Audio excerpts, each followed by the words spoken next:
All right, everybody, if you'd grab your seats.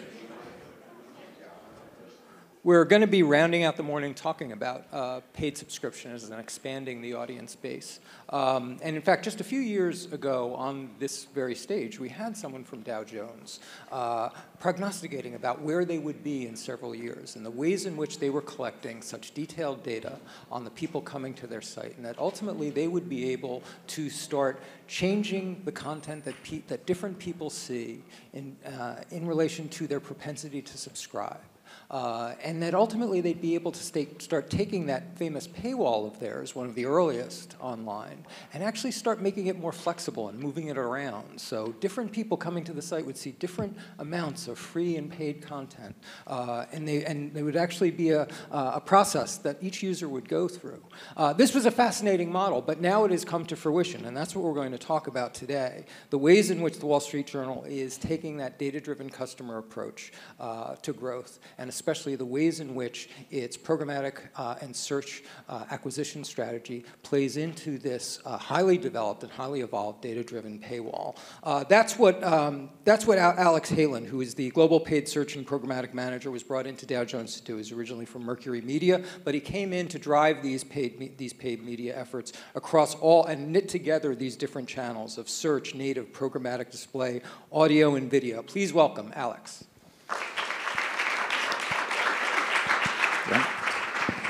So I've already heard a few things that kind of tie into what I'm going to be talking about this morning.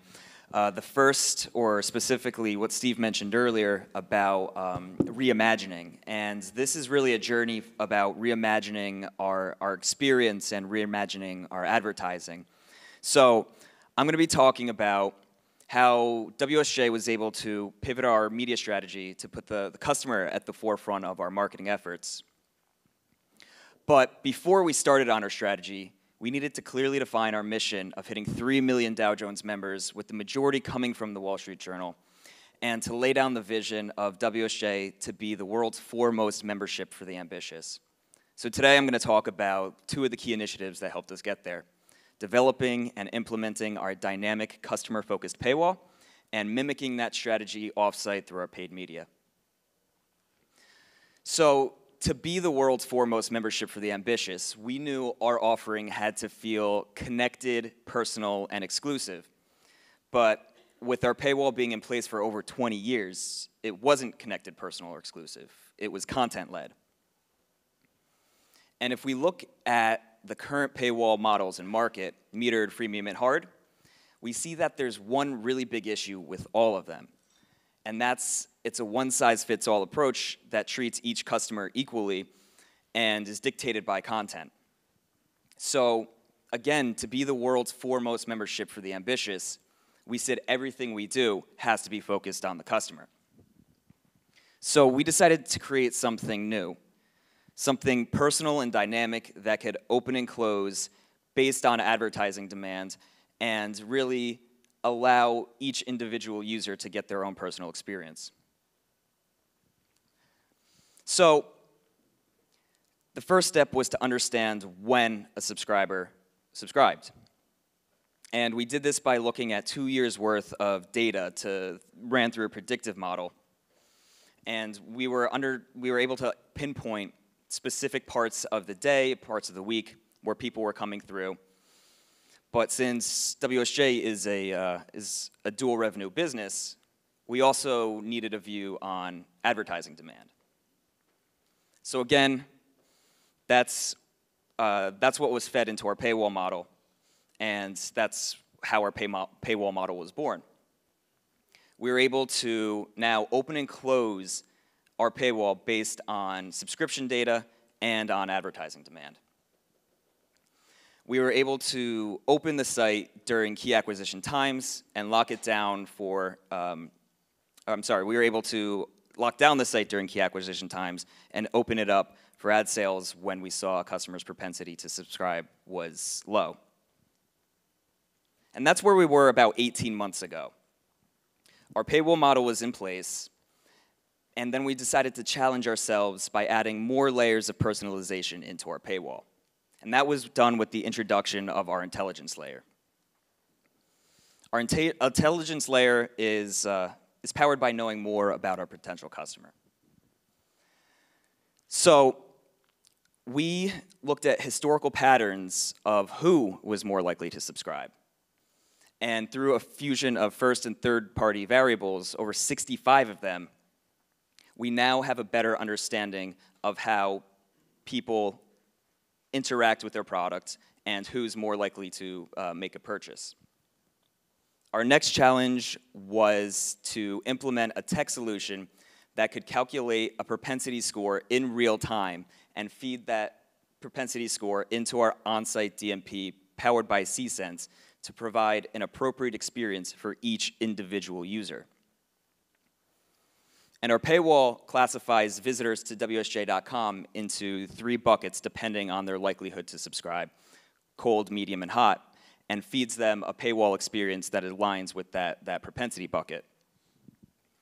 So in short, we sample content to those in a cold bucket while locking down the site and serving a hard paywall to those in a hot propensity bucket.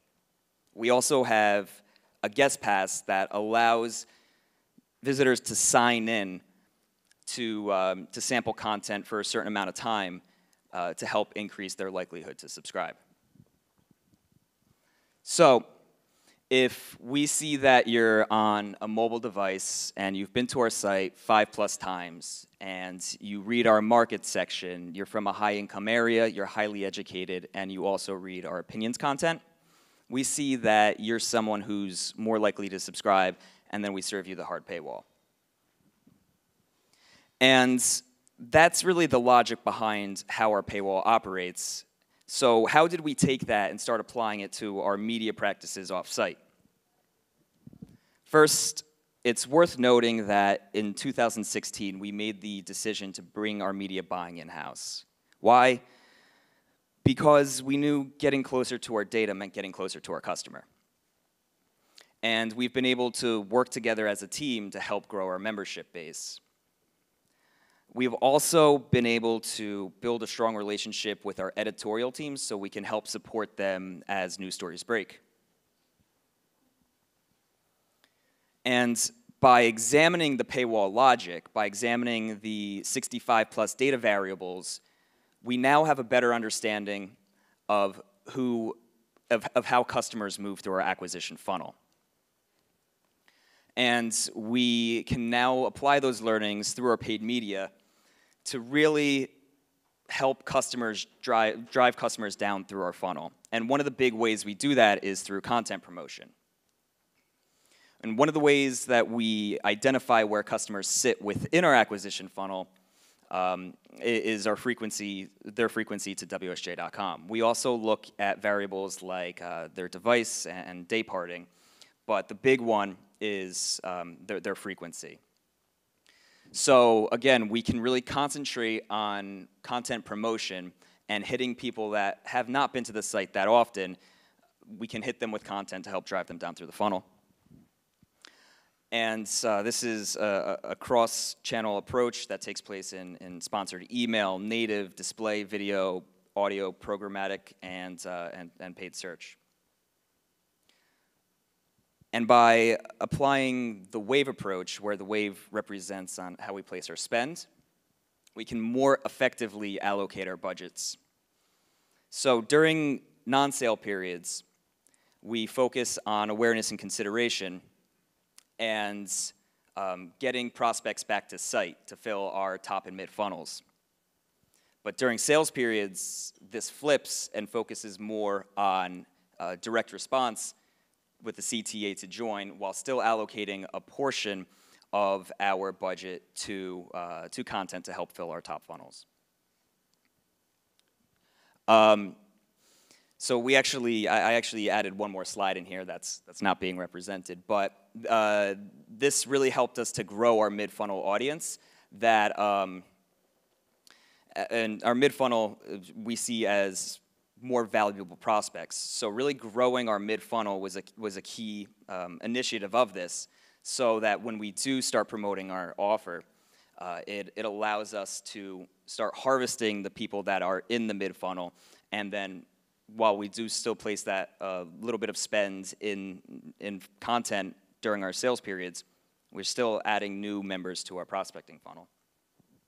So the result of all of this is in FY18, we saw a 25% increase in orders coming from our paid media channels, while seeing a 4x increase in conversion rate coming from content, in spite of FY17 being an election year. So suffice to say, the Wall Street Journal now has more paying members than ever before, and we've hit our goal of hitting 3 million Dow Jones members. And I would be happy to answer any questions. Thank you, Alex. I've got loads, but Alex promises me that whenever he does this, he gets loads of questions, so the bar is high.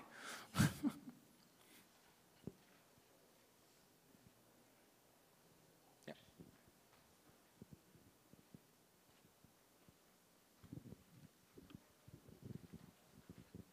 Thank you. So when, I guess mainly in the commerce space, so when people like Amazon or others introduce kind of variable pricing models or other more heavily personalized models around pricing specifically, they've gotten a lot of pushback. I think it still works for them, so they do it. Have you received a lot of pushback from your users or audience in general on this kind of variable nature of the paywall? Well, so one thing about the Wall Street Journal is it's a premium product and it's relatively expensive compared to what else is out there. So if we have something that's just a hard paywall, it's hard for us to sample that content to new users. So why would somebody come to the Wall Street Journal that's never experienced our content and say, all right, I'm going to spend $35, $40 a month on your product? So one of the things about the paywall is, again, it doesn't take the freemium or metered approach. It really looks at, again, the 65 plus variables that we plug into it and determines who's ready and who still needs some warming up. So if you come to our site for the first time and you're not familiar with our content, why would you sign up? Maybe you're a student who was told by their professor, but in that case, we have student pricing, so it's reasonable for them.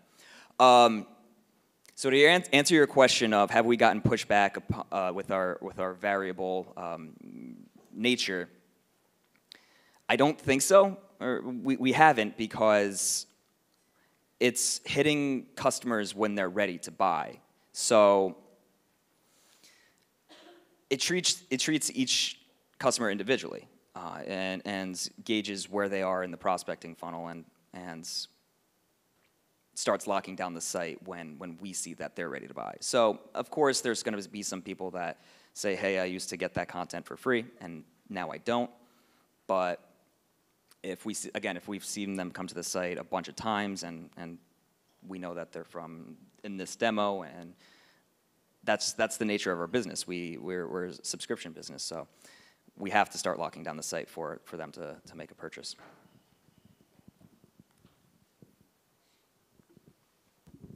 Hi, Todd Shulman with the Christian Science Monitor. I'm curious, you mentioned the acquisition strategies that you're doing, the wave approach and using CSENT and that sort of thing with the propensity score. What are you doing on the flip side? Are you doing similar wave approaches for when somebody churns, when somebody leaves? Great question. Yes. So do I have it on here? Yeah. So this is kind of just representative up until somebody subscribes, and then we start hitting them with the engagement aspect. But we do align our engagement approach with the acquisition wave approach. So, for example, if we have an intro offer of $12 for 12 months, or 12 weeks, I'm sorry, we will see that there's an increase in churn at the end of that 12 weeks. So we start, right away, we'll start hitting them with engagement content to make sure that they see the value of our product and to make sure that they are getting what they're paying for. So $12 for 12 weeks is a low intro price compared to our full-priced product. But they need to still if they're not using it, they're not going to be paying for it. They're going to start canceling at the end of their intro or even earlier. So after somebody subscribes, we align our engagement push and our retention push with where they fell in like where we're promoting our sales. So we will push out things for app downloads and newsletters, but the big one is how we serve them our content. And if we see that they're engaging with something like markets or opinions, we will push more markets and opinions to them while they're in their intro period to make sure that they see the value in the product and they stay a subscriber. I wanted to draft off that to talk about content and how you're handling that. Is this all dynamically created and automated? Is there anything else that's going on in-house? And across, I mean, you talked about several channels. So you've got SEO, you've got social, you've got programmatic display, video. Talk a little bit about how the creative development breaks down across some of those. Awesome. Yeah, so one of the ways that we handle the dynamic nature of content is through curating a series of RSS feeds. And we have those RSS feeds connected to our content promotion efforts. So that takes place through programmatic display and native specifically. Through something like social, it's kind of church and state. I know that word has been, or that phrase has been said a couple times, but we have a separate team for organic social and paid social. So the organic social will post something, and if it starts getting traction and starts resonating with our audience, then our paid social team will start boosting it to make sure that it gets as wide of a reach with an appropriate audience as possible. But again, through native and programmatic display, we have a series of RSS feeds that we push out. So we have dynamic creative through display that rotates through the top headlines of the day. Or we have a markets RSS feed that we will push out to our audience that has an affinity for markets news. And it's either the top, like the trending of the day, or the most read, or just the stories in the past week that have really picked up the most traction. So there is a dynamic aspect of the content promotion that we're doing. We can also individually, if something's not getting fed through the RSS feed, we can individually pick that out and start boosting it or promoting it ourselves through display and social and native.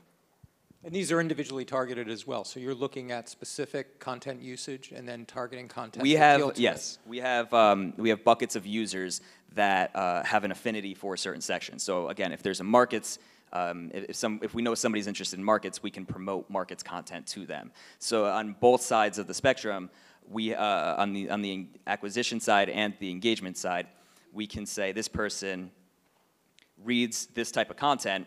We know it's interesting to them, we can promote it to them. Is this helping you at all engage the perennial challenge for newspaper brands especially and legacy media brands of demographics and and how you're able to target and get that younger demographic that seems to be avoiding the legacy brands, especially newspaper-based brands? So one of the ways that we've been helping skew our audience to a younger demo is, again, through student subscriptions and really building that trust from early on in their career. A lot of help that we have are from professors that are saying, like, we should be using this product in class. But we also do have lifestyle and sports content that does resonate more with a younger audience. So we're not saying that younger audiences don't read political content or don't read markets content, but we do have content that does seem to resonate more with younger audiences. So by targeting on like a demo perspective for age bands, we do see that lifestyle content does resonate more with them.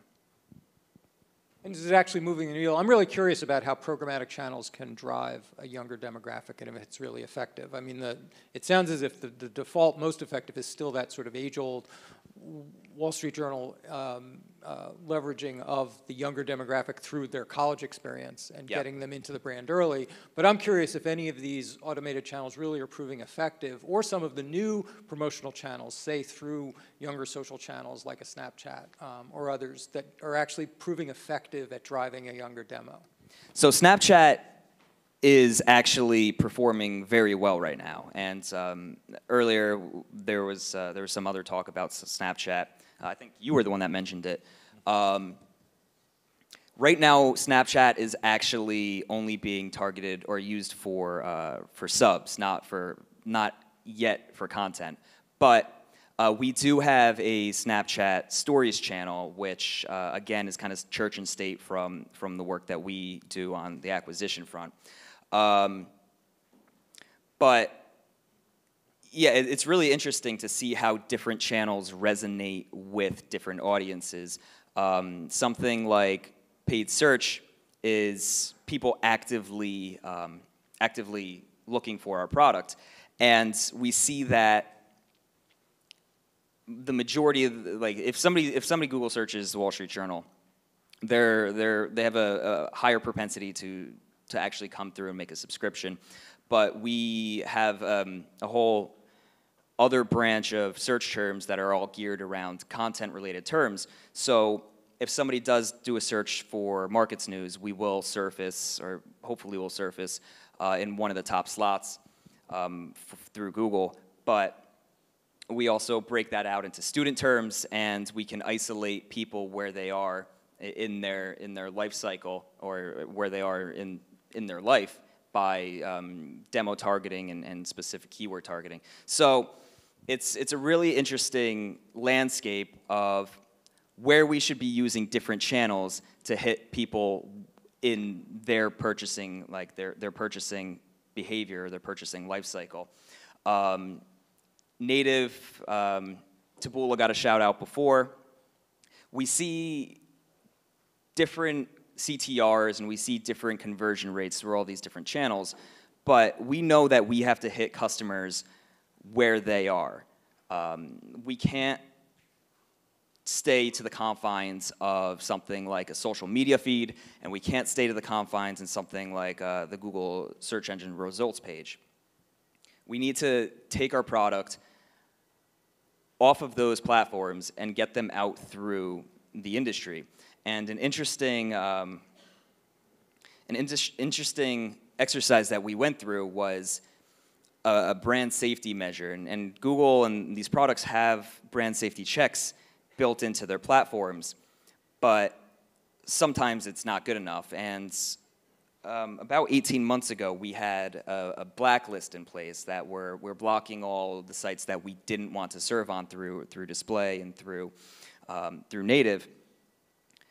But in cases like that, we found that it really wasn't effective enough, and we wanted to be proactive and not reactive. So if we saw a site come through and we were serving on it that didn't align with our brand values and was very like tabloidal or extreme on either end of the spectrum, we didn't want to be on that. So again, to be proactive and not reactive, we went through all of the sites that we had ever served on. We reached out to some of our industry partners to see what their networks were, and we went through about 50,000 different sites, and we pulled out about 12,500 that we deemed brand safe, and we added that to our whitelist. So it was really labor intensive, but there was a trade-off from saying, all right, well, we're just going to serve anywhere that our customers are, to we're going to serve where our customers are that we know aligns with our product. And I mean, it limits our reach if we go from the entire universe of all websites out there to that 12,500. Really limits our reach in terms of scale and efficiencies. But again, to be proactive and not reactive, and to ensure that our product is being placed on a site that we know it aligns with our values, with that time and that decrease in scale, we found that it's been worth it. So I don't know if I totally answered your question there, and I went on a little bit of a tangent, but Well, let me take, since you mentioned product, and I wanted to wrap this back around to where we started, which was product development earlier this morning. How, if at all, is this data driving editorial or driving product development to better understand what people really, where people are really finding value in the WSJ product, and is it moving them anywhere, working within the organization to develop new products to cater to that and focus on that?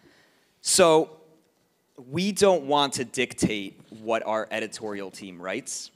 We don't want to tell them, all right, well, this story did really well, write more about it. But we do have that data. We can see, all right, well, this story and this section is doing very well. But again, coming back to church and state, we don't want to dictate to our editorial team. We want them to be independent of our advertising. We want to advertise their products, not our advertising telling them what to produce. So we do have the data on what works well and what drives more conversions. But again, church and state, we kind of let them do their thing because our product to our customers, it's the most valuable asset that we have. So we want to keep doing what we're doing with that. Alex, thank you very much.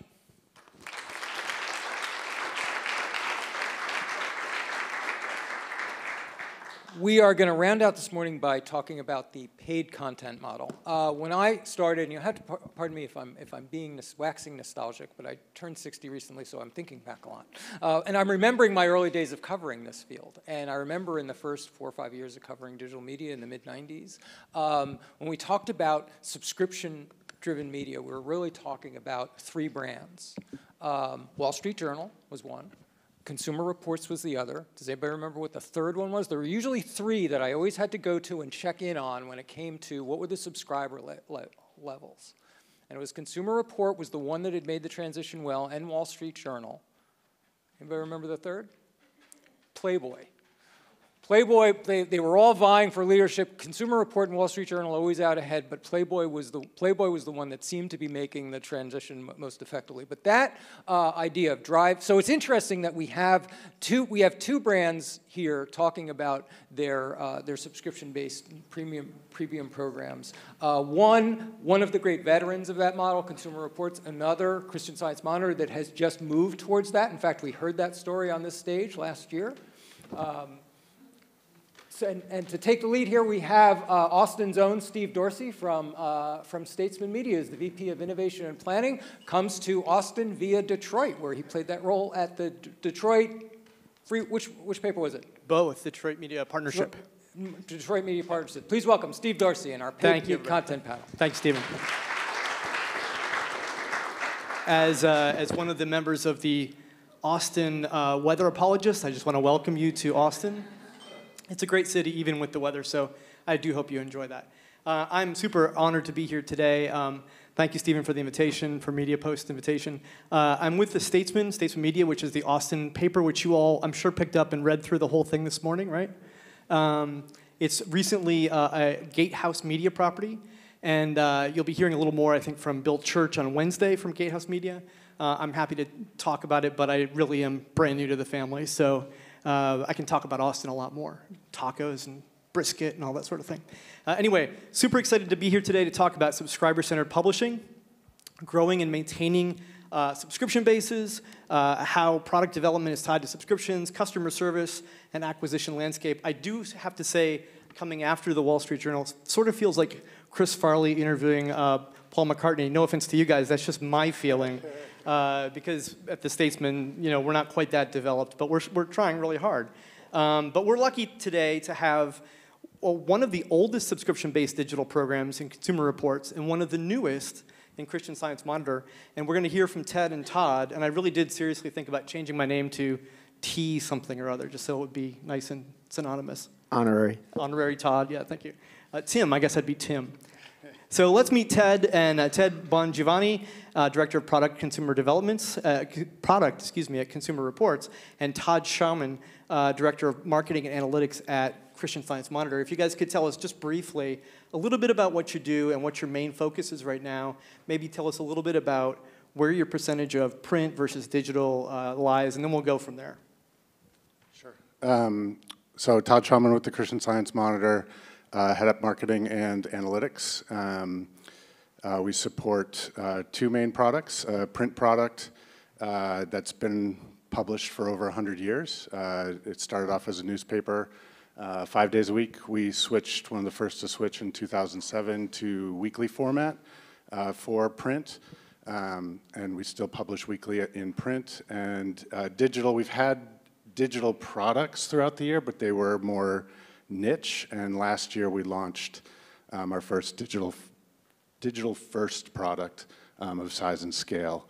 So we're a little over a year old there.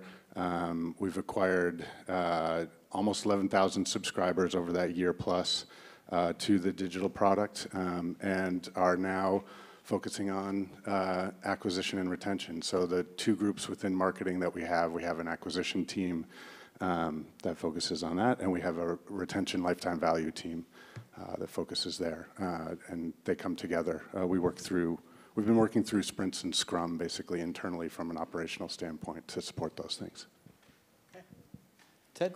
Cool, thanks, Todd. Hi, everyone. Show of hands, how many folks are Consumer Reports members? Okay, thank you. And I want to, so everybody probably thinks, hey, we're Consumer Reports and we are a paid membership program. One of the things that we launched in the last year that I had worked quite a bit on was a basic membership program. So I'd like to encourage you all to become a basic Consumer Reports member. It ties into what we're working on and really building engagement with our membership in new and exciting ways. So we built out, we had tremendous growth in site traffic, up from we were at about 10 million uniques 3 years ago, up to 15 million uniques.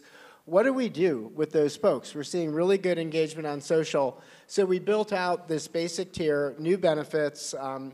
1 in 4 cars has a recall. I bet if I did a show of hands on cars, I won't do that. I'd get a lot more hands up here in our audience. But folks don't know about it. So one of the things based on a lot of research that we did was we built a car recall tracker, right? You give us your year, make, and model as part of our basic membership program. We'll tell you if that car has an open recall on it. We also found ways to make our digital membership even more valuable and created a new all-access program and this great new benefit that we introduced called Ask CR, where you get to chat with somebody at Consumer Reports to get a personalized product recommendation for your home.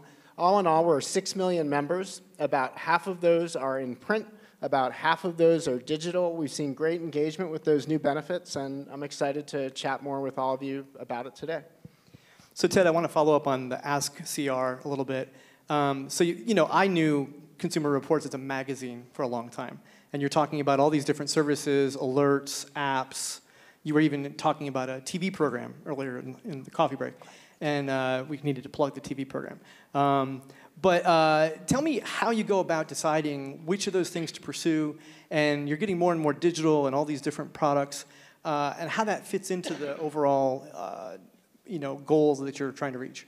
Right. So for Ask CR in particular, we knew that we have so one of the best parts of working at Consumer Reports are all the people that work at Consumer Reports, right? We test over 7,500 products every year, and we have experts on everything from washing machines to AirPods to cars, you name it. And you get the benefit of walking inside the building and being able to ask folks questions, right? So we had a very simple idea that we then thoroughly researched and tested, because after all, we're Consumer Reports, to see if, hey, that might be something that consumers want, that they would be willing to pay for, and that we could roll out at scale to our membership. And we very gradually tested our way into that and saw a lot of interest from, we tested first with all of our digital subscribers, and then rolled it out in a more targeted way to as part of that all-access plan. But it's been great, and our average order value as a result of introducing Ask CR is up about 20%. We like that. So that's taking something you already had access to, expertise, voices, personalities, and finding a new way to package that, basically. That's right. Right. Like we created a new channel to engage with our members, and trying to be more experiential as opposed to something that's just mediated through a website or our magazine. So where did that come from? Where did the idea come from, and then the pursuit of it? And I love the fact that you guys QA tested the heck out of it. That's great. Yeah. So this is something that, again, just came out of our internal research, and a bunch of concepts that we tested. Like first, with a research panel that our Consumer Insights group runs, and then we just built it up over time and expanded. We started very narrow with just, I think, TVs, washers, and dishwashers, and then grew out, and we're in about 50 product categories right now and growing all the time. Awesome. Very cool. Todd, I want to talk a little bit about retention. So you guys are 12 to 18 months into this now.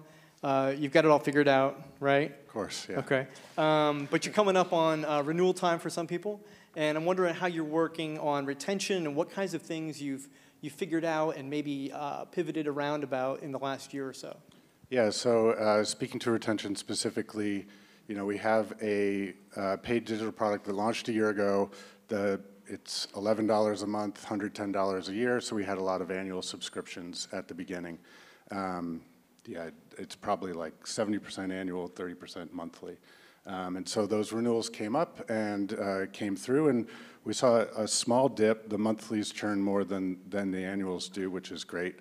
But it's about engagement. I asked the question of Wall Street Journal because it's top of mind for us is that engagement loop of how do you keep people coming back that paid either a one-time fee or it hits their credit card every month. How do you get people coming back? So we do that through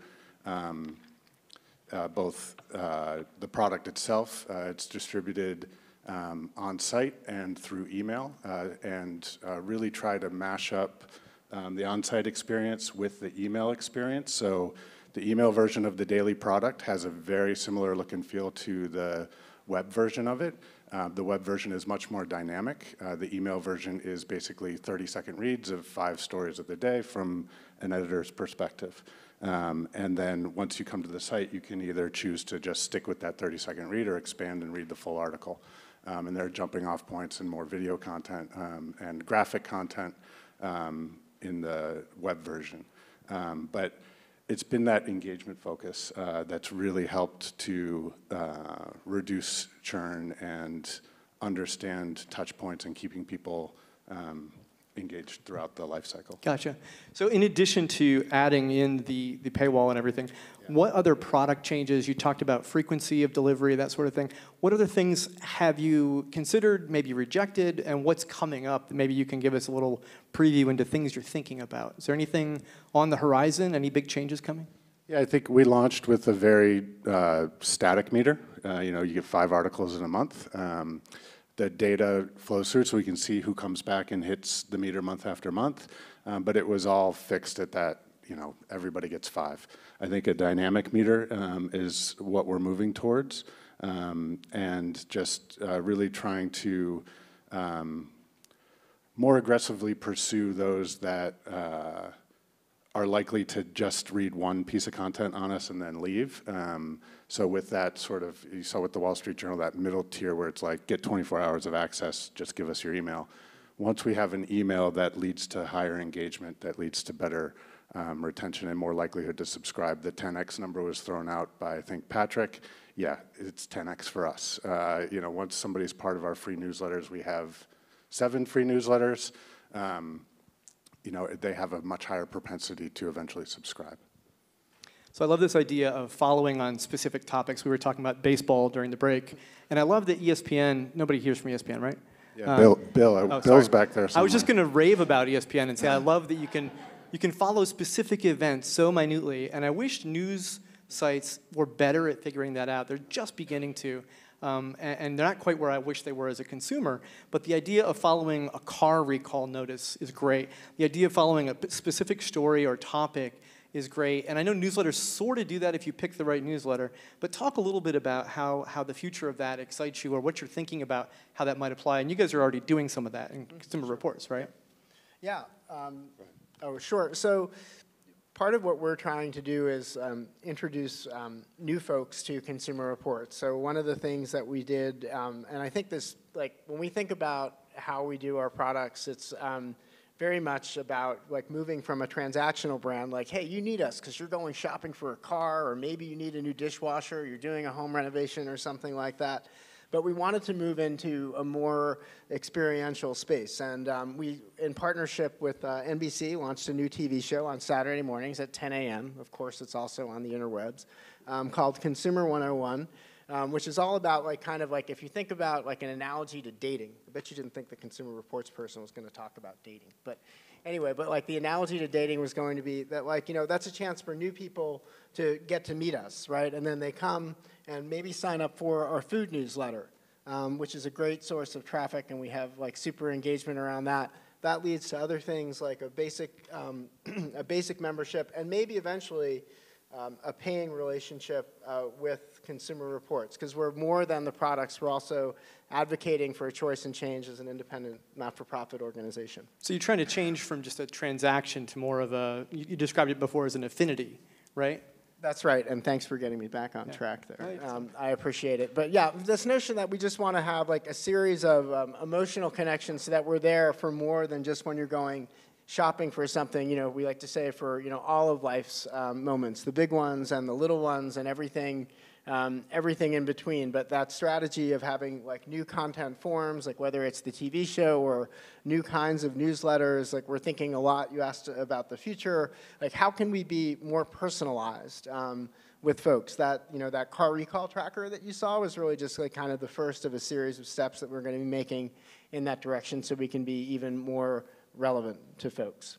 That's fair. Do you want to add anything to that, Todd? I mean, I don't know, just taking that another step further, it's our product needs to be digestible where our customers are when they need it. So, you know, you have it in email, you have it online, there's a podcast reading of the Daily every single day. So if you're on it, the audio is 12 minutes long. To read through 5 stories, 30-second reads, plus an intro and an outro, it's like 12 minutes every single day, which is a long amount of time. To read that is, Parsley could tell us, 1.5 minutes. You know, like you can read a lot faster than you can listen, but if somebody's on a train, the easier thing to do is to listen. And so we have a group of people that listen every single day, that subscribe to the podcast, that are paying subscribers. We have a group that only reads the email and rarely comes to the website. And then we have a group that doesn't read the email and comes to the website all the time. So it's having your product serve the needs of the customers in whatever way it is, big or small. Can I throw that Todd's point back to Ted? Because again, I'm the old fart in the room. I remember covering Consumer Reports when you guys were one of the first subscription-based things on flip phones. And the line was, for many years, Consumer Reports should own mobile. There's a habit there. We all went into Best Buy and Sears, rest in peace, with having torn the sheets out of our Consumer Reports issue and brought them with us. The ideal that I had heard as I spoke to Consumer Reports executives for years and years is we should be there. You should be able to open your phone and Consumer Reports should be in Home Depot with you, with all those ratings, with that advice. How has this evolved for you guys in terms of the various channels that have been available to you and where to come off of this point of where people need it? Where people need Consumer Reports is in aisle 12 of Best Buy. And we are right there. Thank you. And we're right there. We are there with you. And recently, I am the product lead for our mobile apps, completely re-architected and re-released them. And still, like that same play, the idea of like, not only do you need us in aisle 12 at Home Depot, but you need it to work offline if you're in aisle 12 at Home Depot because the Wi-Fi is shoddy or your signal isn't so good. And we designed the app to work that way so that we're always with our members regardless of where they are, right? Whether they're in aisle 12 or on the subway platform waiting for a train. Increasingly, like on other platforms, like aspirationally, like you're gonna hint, probably be hearing from us more on your on your smart speakers. We do have an Alexa skill, like we tinkered with that early. But we want to be wherever you are, right? So we know how important Amazon is as a marketplace. Like you know, we all shop there. But we want to. One of the things we're working on is going to make it easy to surface Consumer Reports reviews in the context of other places online. So if you're searching for something, like whether you're on Google or whether you're on Amazon, those Consumer Reports reviews and insights are going to be right there. And AskCR is there for you too, like to answer your questions and get personalized help when you need it wherever you are. All right. We'll open it up for questions in a few minutes.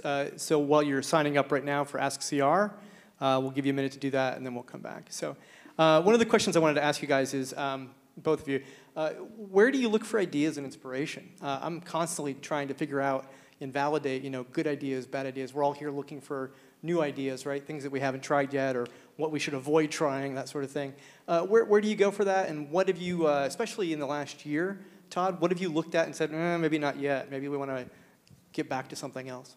Yeah, I mean, it depends on what you're focused on. So if like you're focused on design, just whatever Amazon does. It's not true. That was to all the design people back at the monitor. They're going to cringe. I mean, just the peers out there and what new products they're launching, what new features they're launching.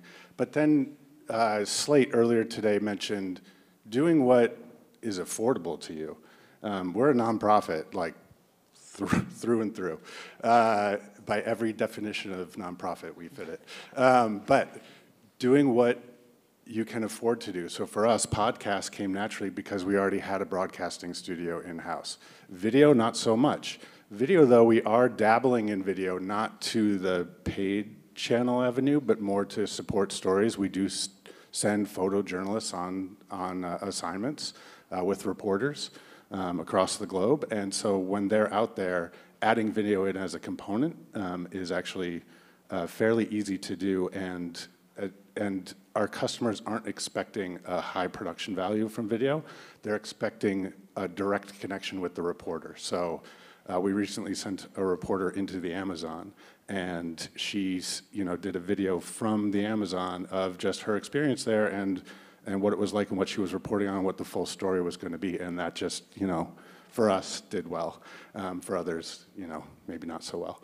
But it did really well for us, and it just was that personal connection. So seeing who else is out there serving their customers' needs, understanding if it fits your brand core, and then trying to leverage it.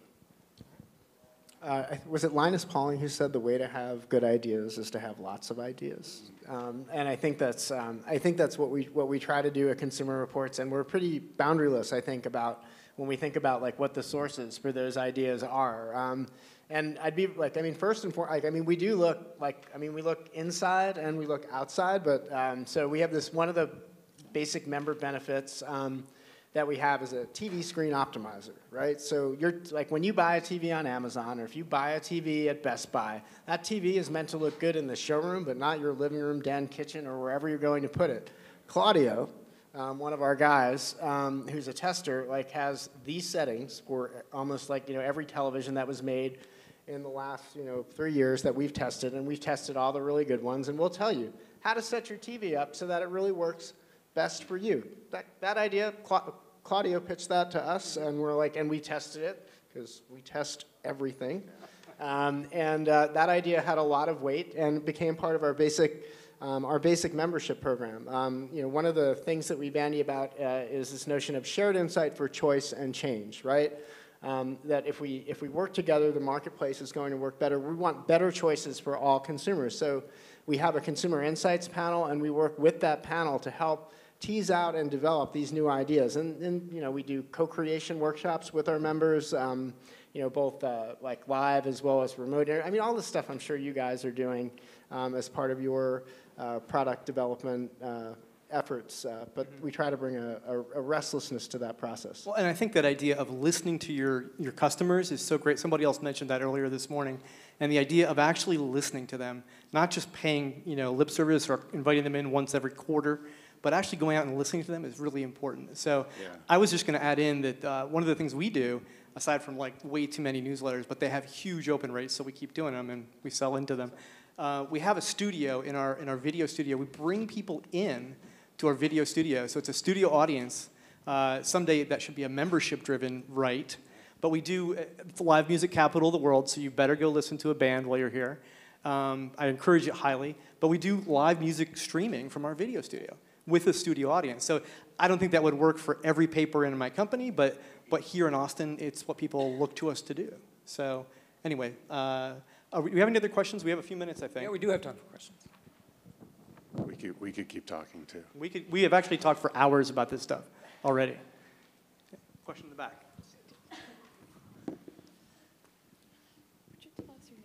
Oh, sure. Cindy Novak, Savio Mobile. I promised I would ask you guys about this. I know you both actually happen to be nonprofits, so I know that there could potentially be tax issues with this, but have you looked into having, in addition to a subscription model, a free model that might be supported by ads? Yeah, so with the Monitor, we made that pivot with the Meter launch.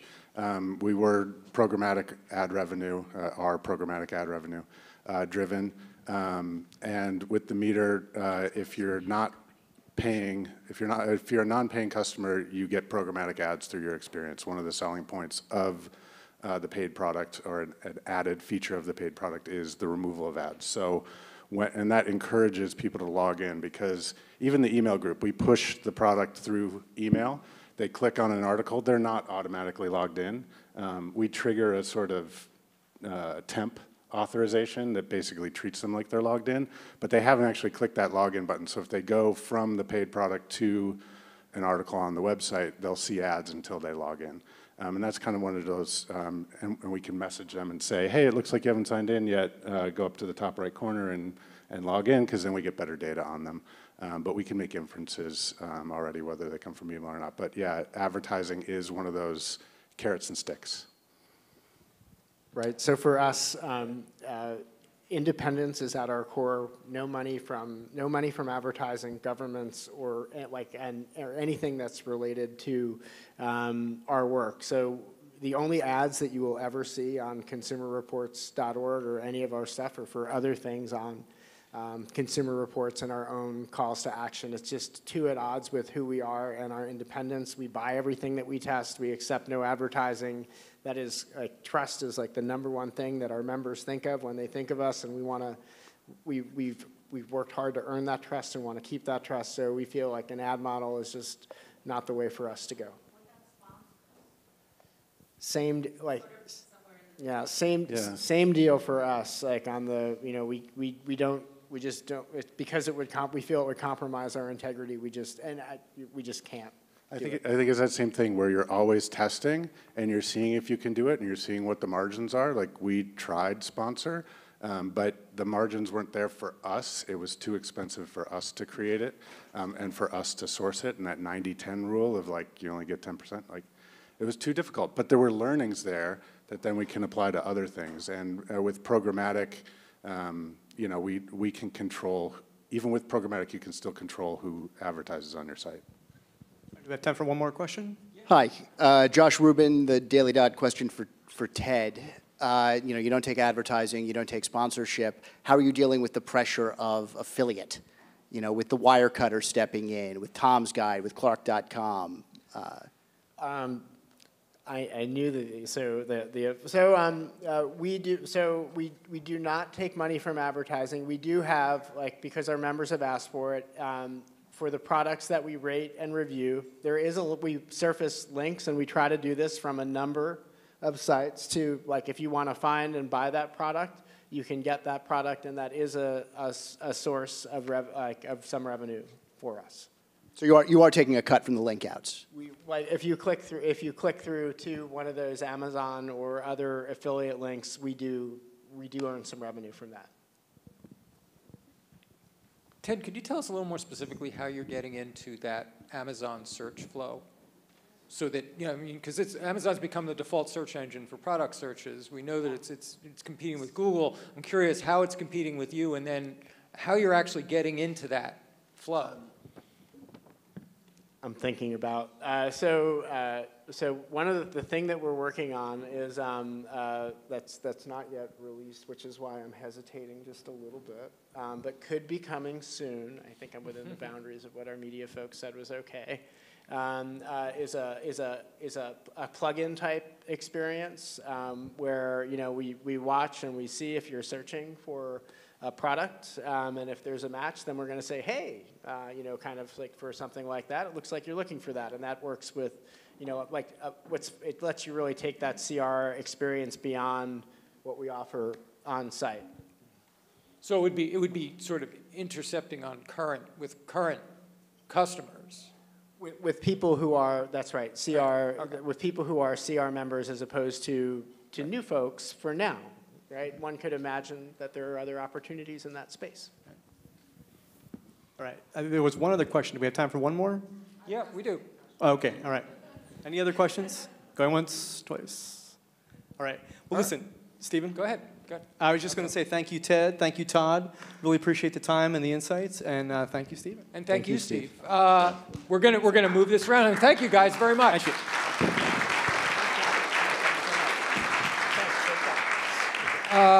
That was some great stuff this morning. I learned a lot. And we're going to move this to, and tomorrow we're going to move from talking about customer-centric publishing and direct-to-consumer